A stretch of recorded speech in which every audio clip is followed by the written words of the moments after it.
अब आते हैं हम लोग चैप्टर नंबर 71, ये भी बड़ा इंपॉर्टेंट है। टाइम है ना? सर क्या सीखने जा रहे हैं हम लोग? Difference between the GSTR 2A and GSTR 2B।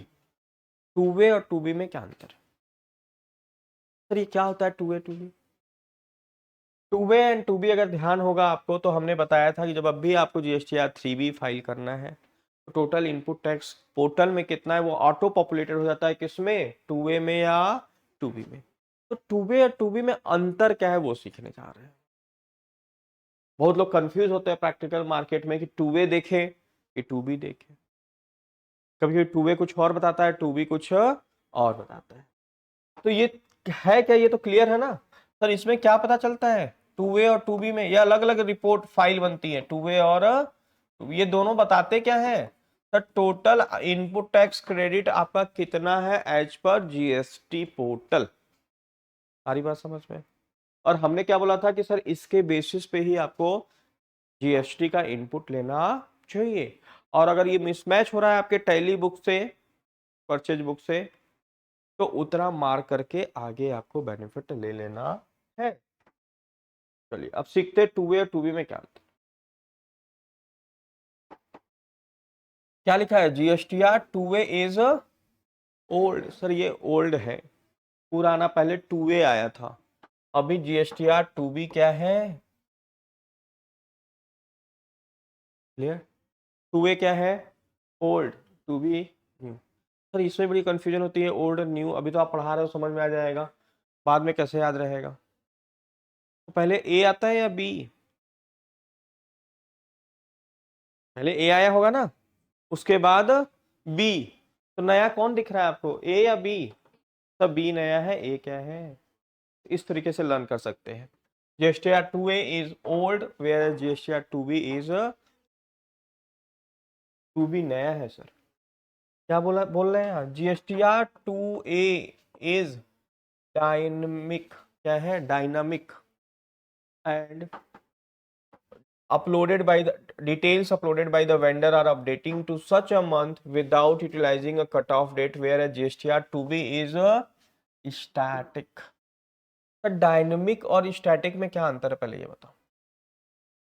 देखिए आप लोग की थोड़ी बहुत इंग्लिश, डायनामिक एंड स्टैटिक में क्या अंतर है?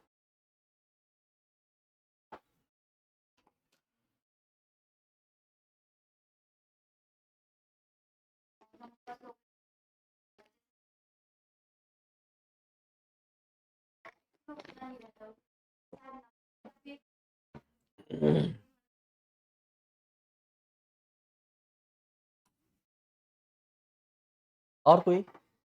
डायनामिक मतलब जो चेंज होता रहता है, डायनामिक मतलब, और स्टैटिस्टिक मतलब जो फिक्स है, जो चेंज नहीं होता है। कोई बोला सर 2A डायनामिक था जबकि 2B जो है स्टैटिक। समझना मैं क्या कहना चाह रहा हूं और ये लाइन का पूरा डिटेल क्या मतलब है, ध्यान से समझिएगा।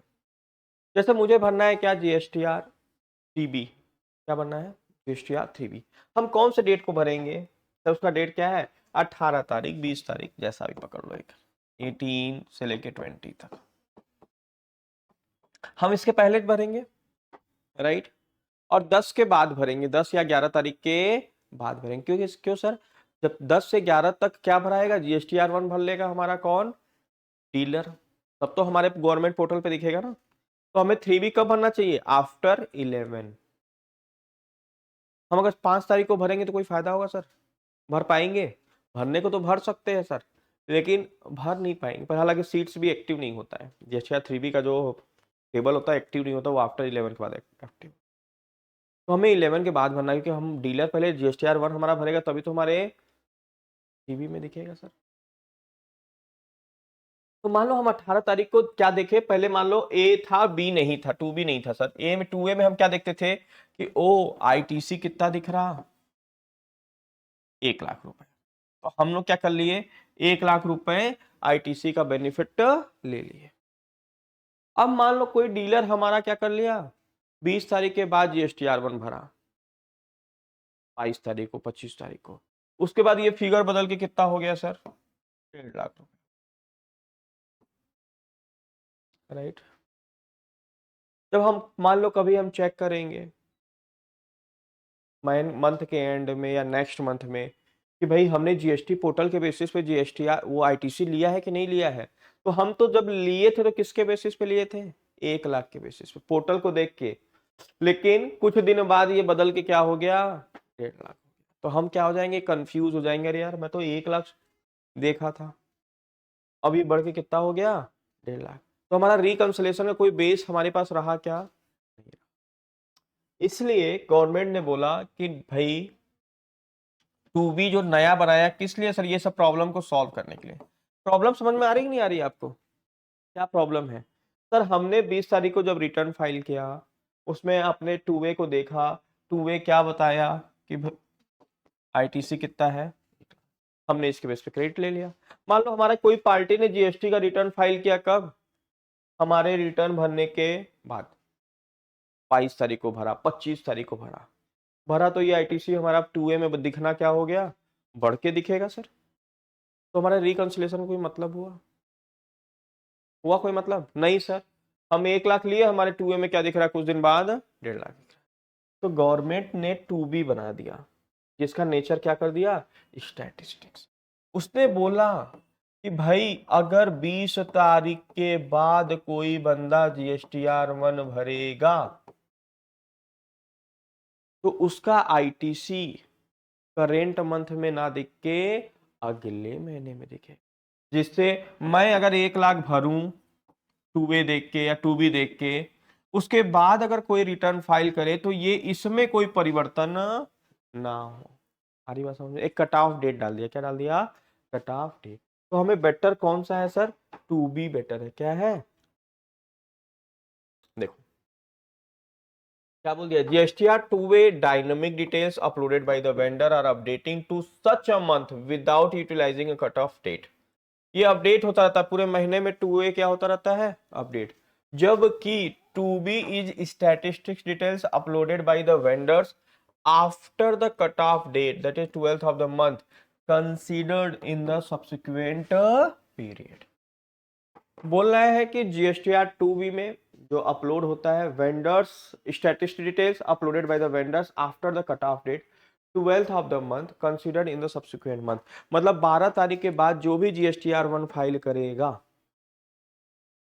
समझ रहे हो, वो उसका इनपुट उस करेंट मंथ में ना दिख के कब दिखेगा? आ रही बात समझ में? तो हमारा रिकंसिलेशन, मैं 1 लाख देख के भर रहा हूं, अगर हमारा कोई डीलर 12 तारीख के बाद 13, 14, 15, 17, 18, 20, 22 को भी अगर भरता है तो हमारे टू बी में कोई भी चेंजेज नहीं हो। वो किस में दिखेगा? अगले महीने में दिखेगा। सारी बात समझ में? तो टू ए अच्छा है या टू बी? टू क्या है? अभी टू ए टू बी दोनों दिख रहा है, लेकिन आने वाले समय में टू ए को गवर्नमेंट क्या कर देगा? धीरे से हटा देगा।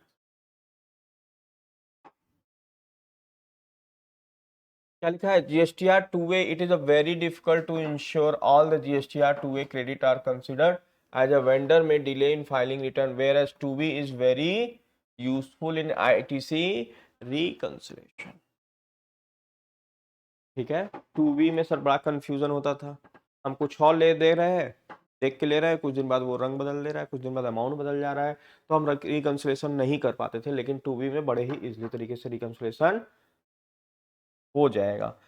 कुछ समानताएं हैं टू ए और टू बी में। क्या है सर समानताएं? GSTR two A and two B both are the auto populated. Auto populated मतलब ये ऑटोमेटिकली पॉपुलेट होता है, मतलब दिखता है हमको। हम बनाते हैं two A two B, automatically दिखता है सर? ऑटोमेटिकली। बोला ITC is reflected in 3B as per GSTR 2B which can be modified but it is suggestible to file 3B as per the GSTR। बोला ITC is reflected in 3B as per 2B। 3B में जो ITC दिखता है वो किसके basis पे दिखता है? 2B के बेसिस पे। एक समझ गए बात को? विच कैन बी मोडिफाइड, जिसको हम बदल सकते हैं। टीबी में जो भी आईटीसी दिख रहा है उसको हम बदल सकते हैं, लेकिन सजेस्टेबल क्या है कि हमेशा फाइल करना चाहिए जीएसटीआर 3B किसके बेसिस पे? 2B के बेसिस। समझ रहे हो? मान लो आपने 4 परचेज किया, लेकिन 2B में 3 परचेज दिख रहा है, तो आप 4 परचेज का क्रेडिट ले सकते हो नहीं ले सकते? 3B में ले सकते हैं सर, हमारे पास प्रूफ है, हमारे पास नोटिस आएगा तो हम दिखा देंगे डिपार्टमेंट को, देखो ये 4 बिल हमने खरीदा है इसलिए हम ले रहे हैं। लेकिन हम नहीं चाहते कि हमारे पास कोई नोटिस आए, हमें गवर्नमेंट डिपार्टमेंट का चक्कर काटना पड़े, तो हम क्या ले लेंगे? 3 बिल का क्रेडिट ले लेंगे। 1 बिल का कब ले लेंगे? अगले मंथ ले लेंगे सर।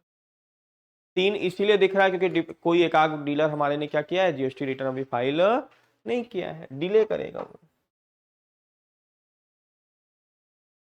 क्लियर है आप लोग को 2A और 2B का difference, right? 2A and 2B clear. चलिए कल हम लोग पढ़ेंगे E way bill and composition scheme under, एक तो कंपोजिशन स्कीम आप लोग को बताया था, इसका एक अलग चैप्टर है, और दूसरा क्या पढ़ेंगे सर, ई वे बिल कैसे जनरेट होता। ठीक है, थोड़ा सा अगर टाइम मिले तो थोड़ा सा पढ़ के आ जाइएगा आप लोग, ठीक।